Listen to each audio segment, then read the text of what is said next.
एजाज साहब, आप क्या देखते हैं, आने वाले दिनों में बातचीत शुरू होगी तो किन शराइत पर शुरू होगी? जी, मुझे ऐसा लग रहा है नदीम साहब कि ईरानी अब थोड़ा वक्त ज़्यादा लगाना चाह रहे हैं।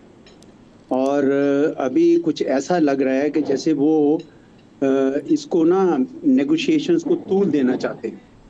मिसाल के तौर पर ये है कि उन्होंने अभी ये खबरें आनी शुरू हो गई हैं कि ये जो हमारी जो उनकी रीजनल यानी सिचुएशन है, स्पेशली ये जो पानी बंद हुए हैं, स्ट्रेट ऑफ हॉर्मुज बंद हुई है, बहर अरब बंद हुआ है, पहले इसको रिजॉल्व करें और न्यूक्लियर पे फिर बाद में आएंगे। जिसका मतलब ये है कि वो न्यूक्लियर को, जो पहले अंडरस्टैंडिंग ओमान में कोई हुई थी, उसको वो रीओपन कर रहे हैं।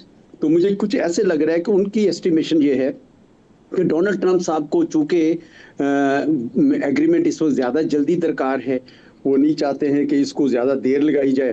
और ईरानियों का ये ख्याल है कि मिड टर्म इलेक्शंस तक या उस तक ना सही, अगर थोड़ा और ज़्यादा आगे खींच लें तो प्रेशर जो है डोनाल्ड ट्रंप साहब पे और उनकी पार्टी पे बढ़ जाएगा कि इस जंग को ख़त्म करें।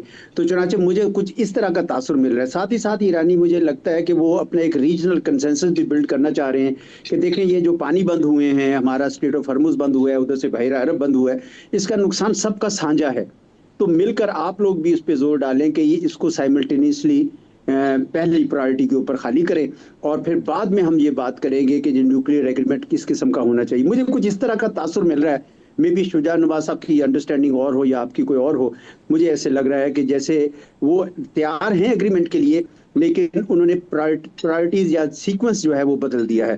पहले अब वो करना चाह रहे हैं कि हम दोनों ब्लॉकेट खत्म करें और फिर आएंगे न्यूक्लियर के ऊपर, और ये मेरे ख्याल में अमेरिकन के लिए एक्सेप्टेबल नहीं होगा। तो इसका मतलब ये हुआ कि मुझे अब इसमें ज्यादा तूल नजर आ रहा है पकड़ती हुई जो नेगोशिएशंस है।